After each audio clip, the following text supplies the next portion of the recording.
autre catégorie B décalée. Bonjour tout le monde, c'est les Aelita Fan Club, j'espère que vous allez bien. Vous voulez du col Lyoko, j'imagine? Bah oui, sinon vous seriez pas là, hein. Ma question est vraiment très conne. Eh bien ça tombe bien, parce qu'aujourd'hui je vais vous parler de Xana, et plus précisément de ses attaques. Alors Xana est un ennemi ultra redoutable et assez varié dans ses plans d'attaque, je trouve. C'est vraiment un méchant ultra badass. À travers la série, il lance une flanquée d'attaques, on a pu le voir d'ailleurs à travers les 97 épisodes. C'est un truc de malade quoi. Alors bon, certaines sont très originales et reflètent parfaitement son machiavélisme, surtout dans la première saison je trouve. Niveau attaque c'est vraiment du haut level quoi. Même dans les saisons d'après, il n'y a pas mieux, franchement, pour moi hein, évidemment. Quelques-unes de ces attaques ont même abouti dans certains épisodes, il faut le souligner. Mais il y en a d'autres, comment vous dire ça avec tact? Qui sont complètement nuls, voire carrément stupides quoi. Et c'est justement ces dernières qui vont nous intéresser aujourd'hui. On m'a proposé ce sujet en commentaire, donc j'espère qu'il va vous plaire. Allez, c'est parti pour les pires attaques de Xana. J'ai demandé en premier, gamin. Bon et bien commençons tout de suite la vidéo avec cette première attaque qui vient de l'épisode 55 Raz-de-Marée lors de la 3e saison. 3e saison qui d'ailleurs je trouve est particulièrement à chier niveau attaque, hein, il faut bien l'admettre. Oui parce que même s'il s'agit de ma seconde saison favorite, eh bien néanmoins je l'avoue, les attaques ne cassent clairement pas des briques. Et bien sûr quand je dis briques, je ne parle pas de briques de lait. Voilà, c'était la blague pourrie du jour. Bref, humour douteux à part avant que le malaise s'installe. Je disais donc que cette attaque est vraiment pour moi l'une des pires parce que déjà dans un premier temps, j'aimerais bien comprendre comment Xana a pu prendre possession de la bouffe en fait. C'est un truc que j'arrive toujours pas à piger et pourtant ça fait quand même 17 ans que je connais la série. En fait pour moi il n'y a pas du tout de logique dans cette attaque, c'est vraiment ça. On a pu voir que Xana était capable de contrôler l'électricité et c'est d'ailleurs en partie grâce à cet élément qu'il arrive à accéder au monde réel. Donc là franchement avec le monstre de bouffe, je vois vraiment pas le lien en fait, c'est vraiment ça qui me pose problème. Et puis bon, même sans parler de ça, je trouve l'attaque en elle-même vraiment ridicule, comparé à ce qu'il a pu faire dans la première saison par exemple, où là c'était vraiment du grandiose quoi. Il était quand même capable, Xana, de faire exploser des centrales nucléaires, de créer des robots tueurs à la Terminator. Donc forcément, arrivé à la 3e saison, tu t'attends à du grandiose, quoi. Mais non, désolé, mais moi quand je vois ça, je suis extrêmement déçue. Et d'ailleurs, Xana perd en crédibilité pour moi à cause de cette attaque. Et bien maintenant, voici la deuxième attaque qui vient de l'épisode 54, Yoko-1. Donc toujours de la 3e saison, hein, puisque comme je l'ai dit tout à l'heure, cette saison est vraiment pour moi la pire selon moi niveau attaque de Xana. Alors ne vous étonnez pas si vous retrouvez la plupart des attaques de cette saison dans ma vidéo, c'est normal. Donc alors là en fait il y a plusieurs choses qui me dérangent dans cette attaque. La première est bien tout simplement parce qu'il s'agit encore une fois d'une banale possession d'êtres humains, hein, comme on a déjà pu le voir au moins une vingtaine de fois à travers la saison 2. Et franchement à la longue ça devient vraiment lassant.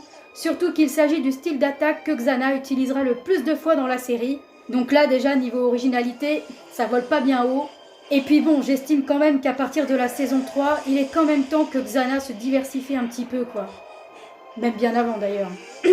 Mais en fait, surtout ce que je trouve vraiment con à souhait en fait dans cette attaque, c'est le fait que cette fois-ci, Xana ne va pas se contenter de prendre possession d'une seule personne. Non, ça lui suffit plus ça.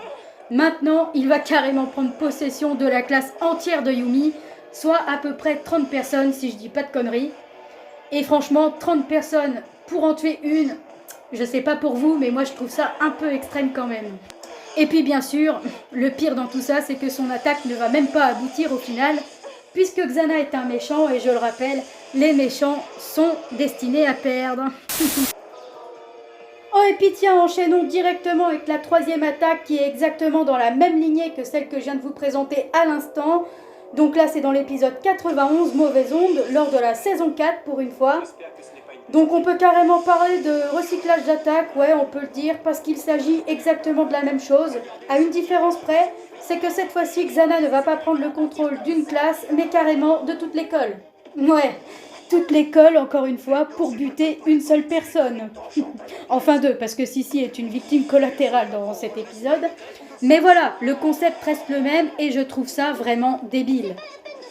Surtout que dans la 4e saison, je le rappelle, le but principal de Xana, c'est d'envoyer Aelita dans la mer numérique pour pouvoir faire venir Franz Hopper afin de le buter. Donc à la rigueur, si William serait apparu sur Lyoko, ben l'attaque aurait eu un peu plus de sens, si je peux dire. Mais ce n'est pas le cas. William n'est pas apparu.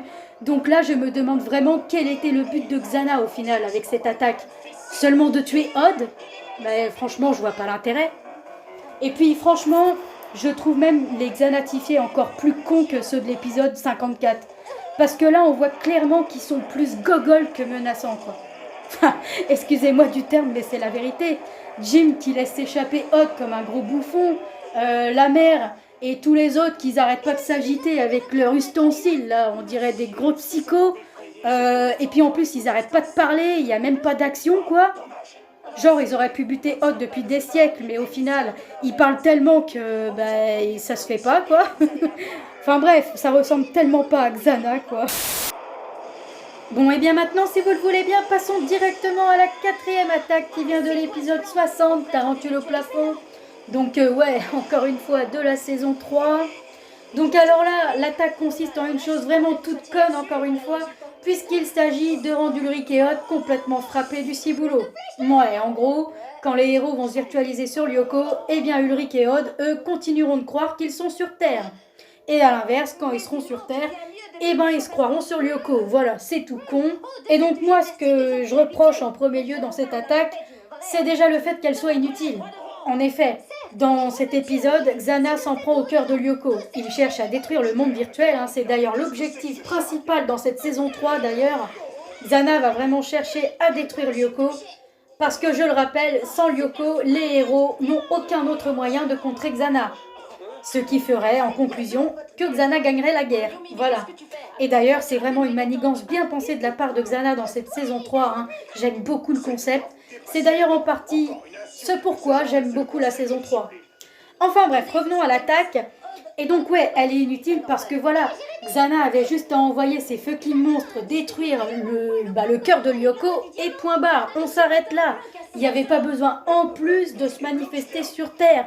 Je ne vois vraiment pas l'intérêt finalement. À moins que Xana avait besoin d'un petit peu de... Je sais pas, il avait besoin d'attention peut-être. Il fallait qu'il fasse savoir à ses ennemis qu'il existait toujours, en mode « Coucou, c'est moi, vous m'avez pas oublié, allez, je lance une petite attaque, je me fais chier, venez me contrer. » Enfin voilà, moi c'est l'impression que ça m'a donné en tout cas. Hein. Et puis bon, même sans parler de ça, je trouve l'attaque en elle-même vraiment très conne, encore une fois. Tout simplement parce que ça ressemble pas à Xana, il n'y a rien de méchant, il n'y a rien de diabolique. Voilà, en fait l'attaque consiste simplement à rendre Ulrich et Odd inaptes au combat. Encore, il aurait essayé de les tuer, j'aurais un peu mieux compris, mais ce n'est pas le cas. Donc voilà. C'est vraiment gentillet, quoi. En fait, vous savez quoi? Bon, vous allez peut-être pas aimer ce que je vais dire, mais voilà. Je pense que finalement, cette attaque aurait pu être une attaque que Xana aurait pu lancer dans Code Lyoko Evolution. C'est un peu la même catégorie que les câlins de Spectre. Bon, après, effectivement, j'exagère peut-être un peu, j'avoue. Mais c'est mon opinion, voilà, c'est ce que je pense en tout cas. Et enfin, terminons cette compilation avec la dernière attaque qui vient de l'épisode 34 chez nos manquants, donc cette fois-ci de la 2e saison. Et alors là, je vais être franche avec vous, si j'ai mis cette attaque dans mon classement, ce n'est pas parce que je la trouve conne, non, parce qu'en vrai, elle ne l'est pas vraiment en y réfléchissant. Non, c'est parce qu'en vérité, je ne l'ai pas totalement pigée, à vrai dire. Ouais.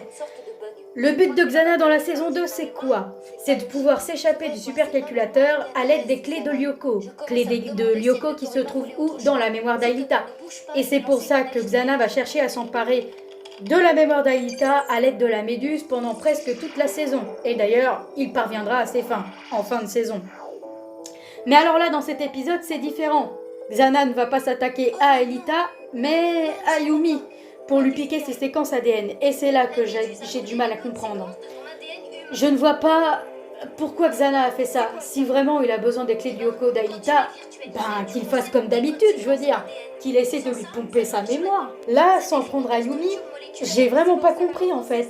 Si vous avez vous dans les commentaires des éléments de réponse à m'apporter, surtout n'hésitez pas. L'espace commentaire est prévu à cet effet aussi.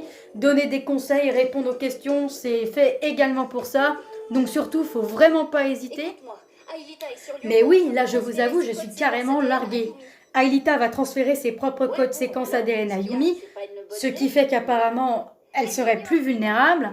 Mais en fait, j'arrive pas à comprendre le lien. Enfin, en fait, j'ai l'impression que cette attaque s'éloigne vraiment de l'objectif premier de Xana. J'ai l'impression qu'on est un peu dans le hors-sujet en fait avec cette attaque. Je sais pas, j'ai peut-être tort, mais voilà, en tout cas, c'est vraiment l'attaque de Xana que j'ai le moins compris à travers la série. Vraiment. Et voilà, chers Yoko fans, c'est déjà la fin de la vidéo. Alors j'espère qu'elle vous aura plu et comme d'habitude, dites-moi ce que vous en avez pensé en commentaire. Et évidemment, même si c'était nul, ben dites-le moi quand même. Je vais pas vous frapper. Quoique... non, je déconne. Non mais voilà, après dites-moi aussi quelles étaient pour vous du coup les pires attaques de Xana, ça m'intéresse parce que chacun a son propre opinion et son propre classement. Donc voilà, surtout n'hésitez pas. Et moi je vous dis à très vite pour un prochain thème. Allez, bye!